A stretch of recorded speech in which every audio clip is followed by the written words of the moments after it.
Hi, this is Jim Peters with Peters Principles. As you know, you never know who you're going to have on Peters Principles, although we've had this person before, so you might know him by now. This is Dr. Titus Plomaritis, a good friend of mine, and he's also the author of a book called Titus, which talks about his entire life. It's an incredible book, and it's an easy read, so that's good too. I had a copy of it with me, Jim, but somebody bought it before I could get up here and show it to you. Well, I have my copy outside, so we'll just have to. We'll have to. I'll get it for the second half hour. Okay. Okay. First, what are you doing with the Demoulas stores in the book? Well, that's a great question. Thank you for asking me that. I had made up my mind, Jim, that I was going to make Titus a bestseller. And I talked to Arthur Demoulas and Glorianne Demoulas, and I asked them if I could use their market baskets to do a book tour. And they said absolutely. They were so strong about my doing a book signing tour in their stores. They said, Titus, for every book you sell, we will give the customer a box of our old-fashioned oats, market basket oats. So every book I sell, they give them a box of oats, and I also have my recipe in the book. It's on page 12 and 13. So the recipe is right on the back. People get an opportunity to see my recipe, but whether they buy the book or they don't buy the book, we give them my recipe so they can have a nice healthy meal, because my recipe is called the Market Basket Old-Fashioned Oats Supreme. Right. Because it has brown sugar in it, it has craisins in it, and it has walnuts. And it's cooked a little bit differently. Okay, so it's called the Supreme. Right. So when they're shopping in the shopping aisle, they're supposed to look for the one that says They look for the Supreme. oatmeal. Hey, listen, I'll give you a cute story there. I was up in Nashua last week, and when I went from Nashua to Hudson store, the Hudson store ran out of oatmeal. They ran out of the containers that we had by the time I got to selling a half a dozen books. And they called the next 3 stores closest to them, and they were all out of them. So I said, wow, this is unbelievable. And it could be the fact that every week when I'm at the store, we hand out between 100 and 200 of these flyers, so people are aware that if they buy a book, they can get a box of oatmeal. So apparently people are eating oatmeal. Apparently people are reading the book too, which is really good. I wrote a book myself on the Low Motorboat Club, and that was fun. It's interesting writing a book, getting everything in order. And it is a lot of fun. In my case, it took me 6 years to do it, so it was a long time. No, it took me a while to do mine too, but mine was it was more of a booklet than a book. It was a lot of fun. Yeah. So I was pleased that you wanted to do this show about your book. So now, where are you going to be this week? This week I got a breather. So far we've covered 15 stores, Jim. Okay. And there's 79 altogether. They opened a new store in Lynn there just this past month, and I'll be off this week. But next week, that's the 16th and the 17th. I'm going to be in Methuen, the 2 Methuen market baskets. So, and then the following week I'm going to be in Lawrence and Andover. Okay. And then the next week after that I'm going to be in Chelmsford and Westford. So for the next... Didn't you do Chelmsford and Westford already? No, we haven't done those yet. Oh. I've done the 3 stores in Lowell, but I haven't done Chelmsford and Westford. So for the next 3 weekends, we'll be in the local area. We'll be right around this area. Well, if you're looking for him, he's easy to spot, because I went shopping at this. It was one of the stores he was at, and found him right on the other side of the cash register. That's where I am. Yeah, right on the other side of the cash register, and Jim, and you were selling books too. I was. Can I tell them that funny story about Jesse James? Yes. All right. At the very first store we went to, that was my very first experience at the Market Basket stores. I was about halfway through the day. It's usually 4 hours when I'm in the store. Well, this gentleman was coming through one of the exit doors. And he's coming right at me. He was a big dude. He was about 6'5", and he had long hair, he had tattoos, he had earrings, and I swear to God, he was a professional wrestler. But he could have been a National Football League lineman, too, because he was big. And he's coming right at me, and I'm looking at him, and I said, he's coming right directly towards me, and it looked like there was smoke coming out of his ears. He looked like somebody coming after me. And he came right up to me, and he said, my name is Jesse James, and I came here to buy a book for my grandson. I said, wow. I said, you scared me. I said, because didn't know what to do. I had three options. I said, am I going to get in a three-point stance? Am I going to call 911? Or am I going to start running? I said, thank you so much for coming over to buy a book. So I autographed this book. I said, how do you want me to autograph that? He said, my grandson is named after me, Jesse James. So Yeah, that's great. And he said, and I love the cause because I know it's going to scholarships. Right. So that made my day, Jim. Yeah, that's an interesting story. I didn't realize there was anybody named Jesse James out there now. So that's quite a story. Anyway, so he will be at 70 Pleasant Valley Street in Methuen, Mass. on Saturday, September 16th. That's 3 to 7 p.m., right? That's right. Okay, and he will be at 168 Haverhill Street in Methuen, Mass. on Sunday, September 17th, and that'll be from 10 a.m. to 3 p.m. That's correct, Jim. Okay. All right, so that's one thing that we want to make sure that people are aware of, because the book sells itself. It just, you write some wonderful things inside of each book too. So Hey, Jim, let me tell you, I am so enthused, really. I'm getting emails, I'm getting letters, because every book that I sell, there's a card in there with the 7 tenets, the reason why the scholarship. Those are the 7 tenets, and people have to write an essay to get the scholarships from Lowell High School and from Pelham High School. Excuse me. And I'm getting some feedback. People are reading the book, and they're starting to send me letters, and they're telling me how much they enjoy the pictures related to the stories. Because there's That's 250 pictures in the book. right. When I was a professional photographer, I stored all those pictures, and gradually those pictures come forth, and you can see there's a story to go with them. So some people are resonating with the story of Gorham Street, North Common, the first Market Basket store on Dummer Street, and Lowell High School, and the coaches and the faculty members. I'm getting a lot of feedback, and it's rewarding. That's good. Just in the way of a little bit of a biography on my part, I was on the team that your son led to a The last undefeated team of Lowell High School, from Lowell High School, 1970. right? And he was the quarterback, and I was the bench warmer. Oh, come on, Jim. Yeah, no, it's true. I don't even think I could be a receiver. You're too humble. But I was the bench warmer, and I wanted to bring up Ray Riddick because people who know of Ray Riddick, he's a legend. Well, Ray Riddick is in my brain every day, Jim. Yeah. Every day. And when he passed away back in '76, that's when we started that scholarship drive for him, and we have a scholarship in his name. It's a perpetual scholarship. And when you mention Ray Riddick, that is a good opening for me to tell you that I was the first recipient of Ray Riddick's regime and got a scholarship to Boston University. And that's where my driving force comes in today in promoting this book, because every dime that comes from the sale of this book goes to scholarships. Right. I'm paying back for my scholarship.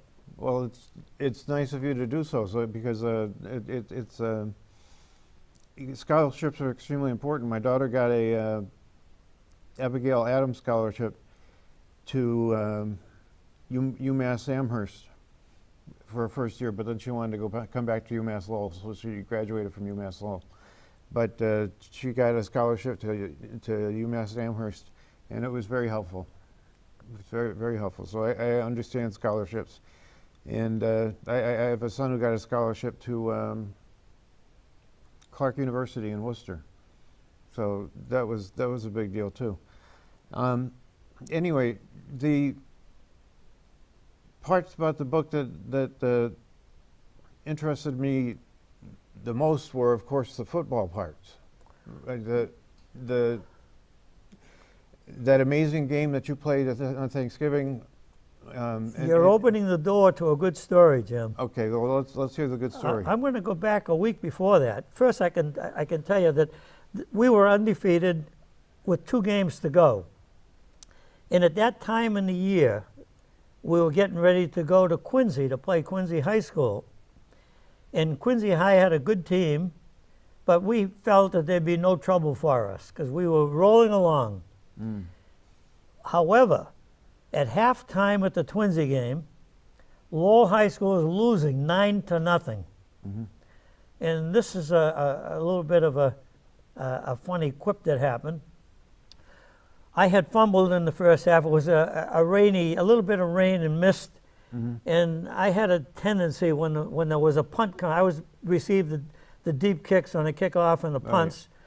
Right. And I was like a kamikaze pilot. When those punts were coming, I didn't want to call for a fair catch. I didn't call for that stuff. I wanted to get that ball in a dead run. Right. So the first time, 2 times I tried it, I fumbled the ball, and it put us in the hole, and that's why we were actually losing 9-0. However, we're in the dressing room at the halftime, and Ray Riddick, who was a great charger upper, he'd give a great pep talk at the halftime. We're just getting ready to break and leave the halftime, and he has his hand on my shoulder. And he's big. He was 265. He was a big man, yeah. He had hands like a bear. Right. And I'm sitting on a bench, and I'm trying to get up, and I couldn't get up. And he's holding me down. So when the rest of the team all went out, he leans over, and he talks in my ear, and he said, "Titus, hang on to the effing football." I said, "Oh." So we went out in the second half, Jim, and we won 28-9. We shut them out in the second half. I scored 2 touchdowns. I threw a touchdown pass. I kicked 4 point afters, and we're going into the Lowell Lawrence game now with a full head of steam. Now we get into the Lawrence game. Right. The most exciting game in the history of Lowell Lawrence going back to 1890. Right. And it would be a great time if I could. Can I show this now? Yes, sure. This would be a great time. Can you see this? This is the first undefeated team in the history of Lowell High School, 1948. And I noticed it's got everybody's name on it. It took me 2 years to research all the names on this team. We have, of course, you got in the front 2 rows, you got the first and second team, and then some of the kids in the back there were freshmen and sophomores. But I went through the trouble to get everybody's name on here, including the trainers in the front. And it's a real great poster, and I'm going to have this at the rest of my book signing tours in the greater Lowell area, because a lot of these kids have passed away, but their grandchildren are still in the area, and they come up to me when they see the sign, and they say, "Gee, that's my grandfather." Oh, really? It's really interesting, yes. That's a really nice, and I really enjoyed the procedure of going through the process of finding these names was really amazing. I'm in awe that you did it. How did you do it? It wasn't easy, really. That's why it took me a long time to do it. I'd check back, and I'd find someone that was in that class, in my class, and I'd say, "Who was that guy sitting next to you?"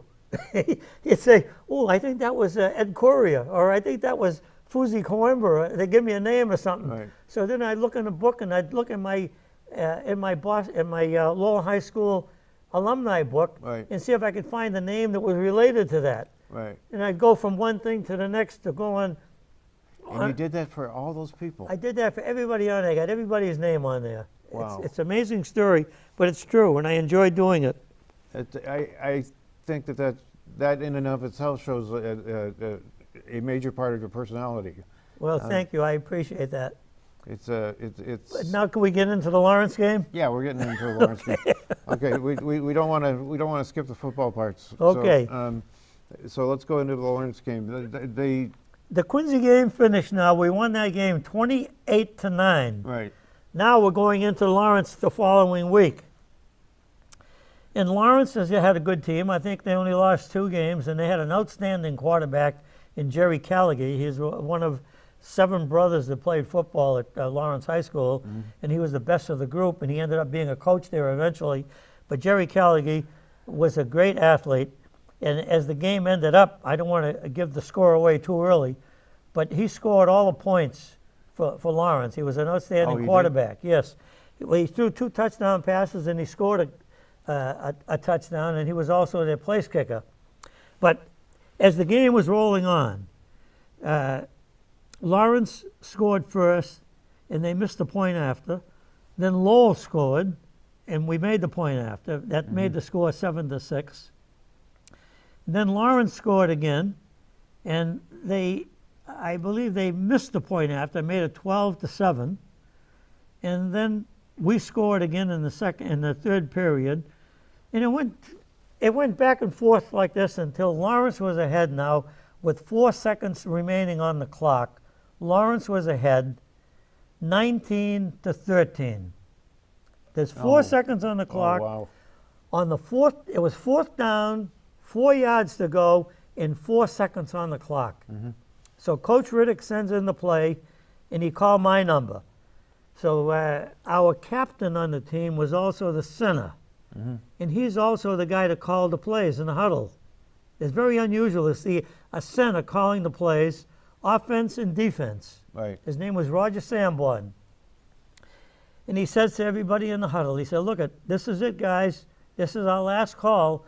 And he said, let's give Titus a break. Give him an opening. Let's block for him. Let's do this. He gave him like a little pep talk coming out of the huddle. About you. Yeah. So I said to Brian Reynolds now, he was the fullback, and he was my blocking back. So I said to Brian, we broke the huddle, I said, Brian, take me in. I'll be right back here. So in the play, I think it's on one of these pictures here. Okay. On this picture right here, there's the picture.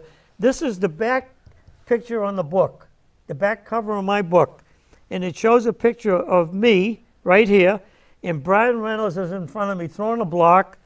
And this is another block in the backfield here. But look at the crowd. Yeah, boy, they're We right had on the stand. 6 people deep all around the track. Oh, that's incredible. So Titus scores the touchdown. The clock stops with 4 seconds on the clock. Right. It took the police 20 minutes to clear the spectators off the field. They stole my helmet. They stole the football. So it took 20 minutes. And Tom Brady thought he had a problem. Hey, now listen to this. The clock doesn't move on the point after. So now we're in the huddle again. And the drama is out there. So Roger Sanborn says to the guys in the huddle, he said, look, this is our last call again. He said, let's hold these guys back and give Titus a chance to make the kick. So when coming out of the huddle, I said to Jimmy Fallon, he's our quarterback, I said, Jimmy, get the ball down and I'll get it over. Yeah. So we come out of the huddle and there's total drama at this time. You can't hear a voice. There's total silence in the stadium. The ball centered, Jimmy gets it down, Titus kicks the ball, it's up and it's over. The referee puts his hands up. The score's 20-19. The clock doesn't move, Jim. It took the police another 20 minutes to clear the people before we could finish the game. And that's why it took 40 minutes to play the last 4 seconds. And this game has gone down in history as the most exciting football game in the 100-year rivalry of Lowell Lawrence. Oh, I can imagine that, yeah. Can you imagine that? It's an incredible thing.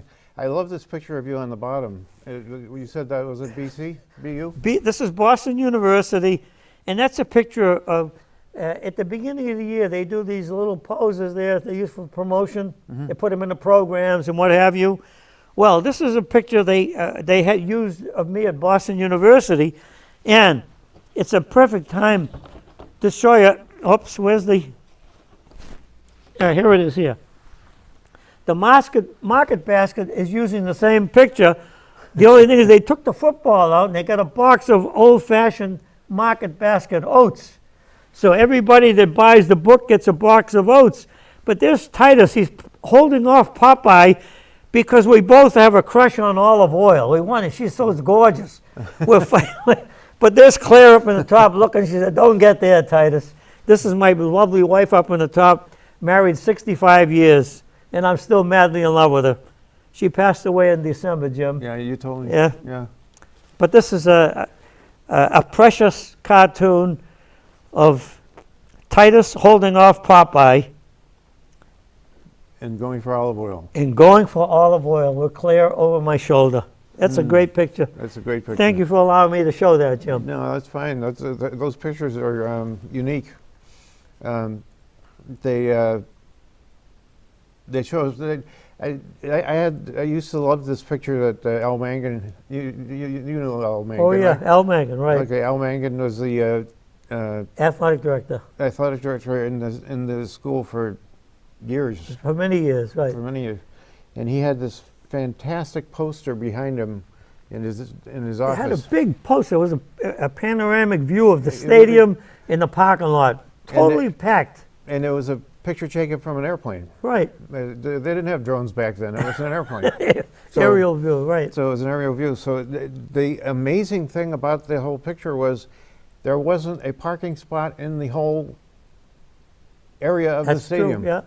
The entire stadium was eaten up by cars. So let's talk football. Okay, we'll talk football.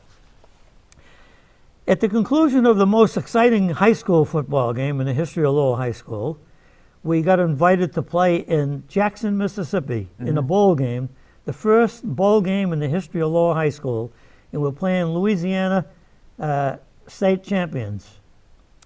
And I'll accelerate the ball game so we can get into the highlights. Everybody knows how good Louisiana is, so that's... Yeah. So we ended up losing the game at the very last play of the game. Louisiana, they scored first, and they missed the point after. They were ahead 6-0. We scored. I kicked the point after. We're ahead 7-6. Now we're going into the very last quarter in the game, and they score a touchdown, and they missed the point after. And there's 4 minutes to go on the clock again. 4 minutes, they said, not 4 seconds. And we're losing the game now 12-7. Yeah, And we go on a drive right down to the 1 foot line. okay. And there's about, maybe 25 seconds on the clock. And we fumbled the ball on the goal line, and the game ended. Oh. So we ended up losing the game 12-7. And it would have been just the opposite of the Lowell Lawrence game. Right. Because all we had to do was score. We would have won the game, even if I didn't make the point. But that game is history. But what happened from that game, I'm going to give you some of the after effects of the game. When the game was over, they had scouts there from Mississippi, Mississippi State, Georgia, Georgia Tech, Alabama. All the big schools were scouting that game. And when the game was over, somebody from Mississippi State went over and he asked Coach Riddick if they could take me out to dinner. And it was, so Ray Riddick said to me, he said, Titus, it's a good opportunity for you to go out, but you have to be back for curfew. And he explained this to, the guy's name was Jazz Luckett. Okay. He had a grain company called Luckett Seed and Feed. That was the name of his company. And his responsibility was to see if he could get me to go to Mississippi State. So his first step was to get me out to dinner, introduce me to his beautiful daughter that he had with him, and see if he could get me to go to school out there. So to visit the campus in the spring. I'm going to accelerate this story now.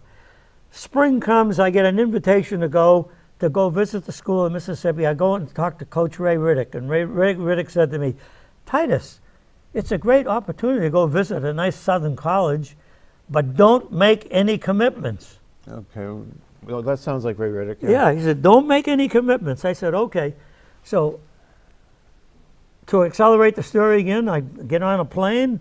I go to Mississippi. I'm getting off the plane, and this guy, Jazz Luckett, is out there with the head football coach from Mississippi State. They greet me, and they tell me that they want to take me out. They're going to take me over to the stadium. They want to introduce me to the president of the university and all the big stuff that they try to do to encourage someone to go to school. Right. They're recruiting. Right. And all I get in the back of my head is make no commitments. from Ray Riddick. Well, they had scrimmage and practice for the whole week. There were 100 guys like me on campus, besides their regular team. So there were 100 walk-ons. Right. Come game practice, this is the spring game, before probably 20 or 25,000 alumni. This is Saturday. The coach puts a list of names on the board who's going to dress for this game. So they have the blue team is red, the blue and the red team, first team, third team, second team, fourth team, third team, sixth team. There were 3 red and 3 blue. The coach put me on this. I was the 6th left halfback playing with the reserve team. And he told me, you're going to do all the kicking. So I was primarily there to do the kicking. Right. On the opening couple of plays, the left halfback on my team gets hurt. About 5 minutes into the game on defense, because you had to play offense and defense in that era, you didn't have this 2-platoon system where you play offense and then defense.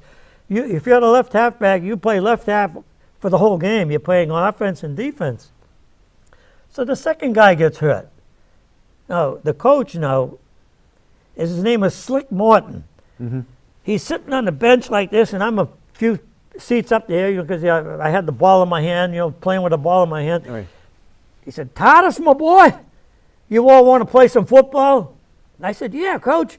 He said, get yourself a helmet, boy, and get in there. So I'm looking for a helmet because I didn't have a helmet. So the trainer gets... These are the old helmets. The trainer gets one out of the bag. He puts it on my head. It's down to here. So they stuff newspaper in it to get it up over to here. I played the remaining 45 minutes of that game, Jim, and it was like the Lowell Lawrence game all over again. In the Lawrence game, we won the game 20-19. I scored all 20 points in that game. Right. We won that game 20-19. Well, it was like a carryover to Mississippi. Here I am and playing against Mississippi State varsity team, and we beat the varsity. Our team beat the varsity team. I did the same thing. I scored 3 touchdowns. I kicked 4-point afters, kicked the field goal. I played the whole game on defense. And the coaches, when the game was over, on the last play of the game, I broke my shoulder, and I'm taking a shower, and I said to the trainer, can you help me take this shirt off? I hurt my arm. I don't know what it is. I hurt my arm. So they cut the shirt off so I can take a shower. And about 30 seconds later, the trainer comes back and he said, Titus, the coaches want you in their dressing room right now. I said, well, let me finish my shower. No, son, they want you in there now, boy. You got to go in there. You all got to go in there now. So I grab a towel, I put it around myself, and I go into the coach's room, and there's 4 coaches in there sitting down. They're all naked, and their scrotums are hanging to the floor, and they got cigars in their mouth. They're smoking. And they said, Titus, we're going to make you an All-American. And they went from one thing to the other. All I got in my head is Ray Riddick said, Titus, don't make a commitment. And I'm thinking, so whatever they tell me, I tell them some excuse.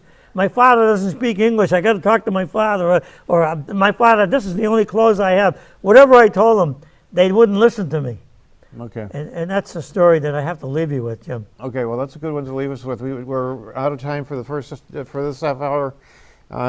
We've had Dr. Titus Plomaritis, who has written a book about himself, basically. It's called Titus, and it's for sale at Demoulas's. And is there any other place that it's for sale? It's for sale on Amazon.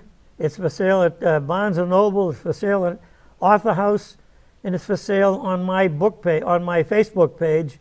If they want autographed copies, they have to send me a donation to the Plomaritis Family Foundation for $40, and I'll send them an autographed copy that covers the postage. Okay, good. Thank you very much. You're welcome very much. Okay, we'll have Dr. Plomaritis on next week again. Well, I'm not sure about next week, but in the near future. Okay, Jim. And we'll finish up this his story at that time. Thank you. Thank you very much for having me, Jim. Okay.